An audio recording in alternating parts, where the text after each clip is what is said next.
kedua ingin mempresentasikan tentang dasar perilaku kelompok. Nama saya Alfa Syakila, NIM 31218056. Nama saya Marto Agusander, NIM 31218179. Assalamualaikum warahmatullahi wabarakatuh. Nama saya Nina Seri Soleha, NIM 31218227. Nama saya Okta Fadila, NIM 31218243. Nama Pipin Indriani, NIM 31218245. Nama saya Fani Nurahmiati, NIM 31218311, jurusan Manajemen, Fakultas Ekonomi dan Bisnis. Definisi kelompok. Kelompok didefinisikan sebagai dua individu atau lebih yang berinteraksi dan saling bergantung, yang bergabung untuk mencapai tujuan tertentu.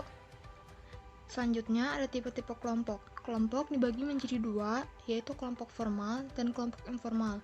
Kelompok informal lalu dibagi menjadi dua lagi, yaitu kelompok komando dan kelompok tugas. Kelompok informal juga dibagi menjadi dua, yaitu kelompok kepentingan dan kelompok persahabatan. Kelompok formal, suatu kelompok kerja yang ditandai dengan struktur organisasi, aturan, fungsi, dan lain-lain. Yang pertama, kelompok komando. Kelompok yang tersusun atas atasan dan bawahan dan ditentukan oleh bagian organisasi. Yang kedua, kelompok tugas. Kelompok yang ditetapkan secara organisasional yang bekerja sama untuk menyelesaikan suatu tugas. Yang kedua, kelompok informal. Suatu kelompok yang tidak terstruktur secara formal atau tidak ditetapkan secara organisasi terdiri dari dua tipe, yaitu A. Kelompok kepentingan. Kelompok yang bekerja sama untuk mencapai suatu sasaran khusus yang menjadi kepentingan bersama. Yang kedua, kelompok persahabatan.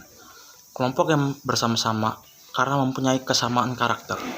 Mengapa orang membentuk kelompok? Yang pertama, pemuasan kebutuhan.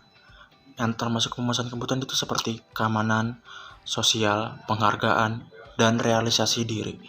Yang kedua, kedekatan dan daya tarik. Kedekatan, jarak fisik dalam bekerja. Daya tarik, kesamaan persepsi, sikap, hasil karya, dan motivasi. Tujuan kelompok, mempunyai tujuan kelompok yang sama. Alasan ekonomis untuk memperoleh keuntungan tertentu. Tahap-tahap perkembangan kelompok yang pertama yaitu pembentukan, yang kedua keributan atau timbulnya konflik, yang ketiga penormaan, yang keempat pengerjaan, dan yang kelima penundaan atau pembubaran. Untuk pembentukan yang dicirikan oleh banyak sekali ketidakpastian mengenai maksud, struktur, dan kepemimpinan kelompok. Para anggota melakukan uji coba untuk menentukan tipe-tipe perilaku apakah yang dapat diterima dengan baik. Tahap ini selesai ketika para anggota telah mulai berpikir tentang diri mereka sendiri sebagai bagian dari kelompok. Keributan adalah tahap konflik di dalam kelompok. Para anggota menerima baik eksistensi kelompok, tetapi mereka melawan batasan-batasan yang diterapkan oleh kelompok terhadap individualitas. Untuk lebih lanjutnya, ada konflik mengenai siapa. Bila tahap ini telah terlewati, terdapat hierarki yang relatif jelas mengenai kepemimpinan di dalam kelompok itu. Selanjutnya, tahap ketiga adalah tahap di mana berkembangnya hubungan yang akrab dan kelompok menunjukkan sifat kohesif atau saling tarik. Saat itu sudah ada rasa memiliki identitas kelompok. Selanjutnya, tahap ketiga adalah tahap di mana berkembangnya hubungan yang akrab dan kelompok menunjukkan sifat kohesif atau saling tarik.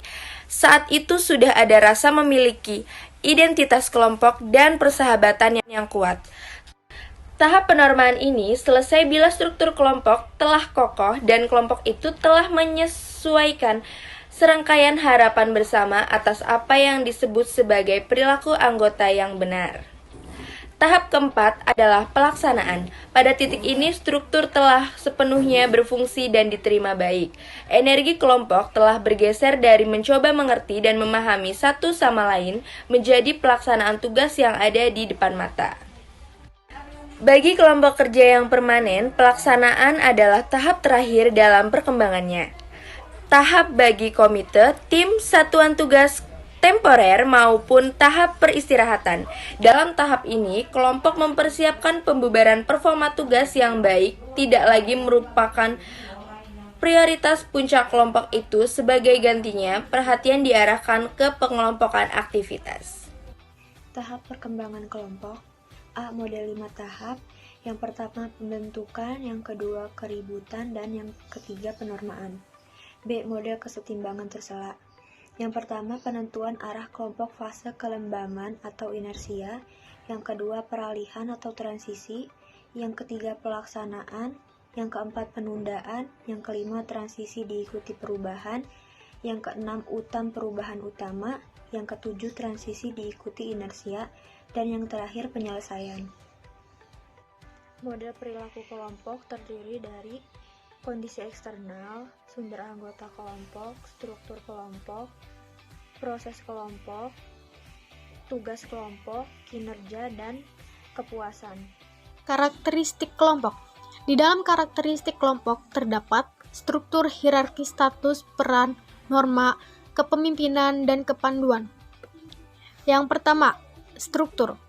Di dalam setiap kelompok, berkembang jenis struktur tertentu setelah beberapa saat. Para anggota organisasi dibedakan atas dasar berbagai faktor seperti keahlian, sikap agresif, kekuasaan, dan status. Selanjutnya, hierarki status. Status dan posisi begitu serupa sehingga istilah tersebut sering digunakan secara bergantian. Status yang diberikan terhadap posisi khusus secara khas merupakan konsekuensi dari karakteristik tertentu yang membedakan satu posisi dari posisi lainnya. Yang ketiga, peranan. Setiap posisi dalam struktur kelompok mempunyai suatu peranan terkait yang terdiri dari berbagai perilaku yang diharapkan dari pemegang posisi tersebut. Yang keempat, ada norma.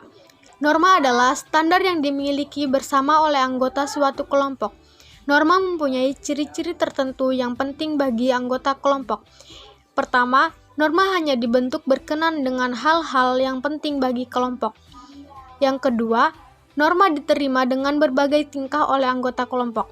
Yang ketiga, norma dapat diterapkan kepada setiap anggota kelompok atau hanya dapat diterapkan kepada beberapa anggota kelompok. Yang kelima, ada kepemimpinan. Peranan kepemimpinan dalam kelompok merupakan salah satu ciri kelompok yang sangat menentukan. Pemimpin suatu kelompok menanamkan pengaruh terhadap anggota kelompok yang bersangkutan. Dalam kelompok formal, pemimpin dapat melaksanakan kekuasaan sanksi yang sah, yang artinya pemimpin dapat memberi penghargaan atau menghukum anggota yang tidak mematuhi petunjuk, perintah, atau peraturan. Dan yang terakhir ada kepanduan. Kelompok formal dalam informal nampaknya mempunyai suatu kedekatan atau kesamaan dalam sikap, perilaku, dan prestasi. Kedekatan ini telah diacu sebagai kepanduan atau cohesiveness. Karakteristik kelompok dibagi menjadi 6, yaitu 1. Ada struktur. Para anggota kelompok dibedakan atas dasar faktor-faktor seperti keahlian, sifat, agresif, kekuasaan, dan status. Tiap-tiap anggota menduduki posisi tertentu dalam kelompok. Yang kedua, ada norma. Standar persetujuan umum dari perilaku individu dan kelompok yang dikembangkan sebagai sebuah hasil dari interaksi anggota selama beberapa waktu. Yang ketiga, ada kepemimpinan. Pemimpin suatu kelompok mempunyai pengaruh terhadap anggota kelompok yang bersangkutan. Dalam kelompok formal, pemimpin dapat melaksanakan kekuasaan sanksi yang sah. Yang keempat, ada hierarki status, yaitu status yang diberikan kepada posisi tertentu merupakan konsekuensi dari karakteristik tertentu yang membedakan antara posisi yang satu dengan yang lainnya. Yang kelima, ada peran, yaitu susunan terorganisir dari perilaku yang diharapkan dari seseorang dalam sebuah posisi yang spesifik. Dan yang terakhir, ada kepaduan, yaitu kekuatan dan keinginan anggota kelompok untuk tetap berada di dalam kelompok dan komitmen mereka terhadap kelompok tersebut. Terima kasih.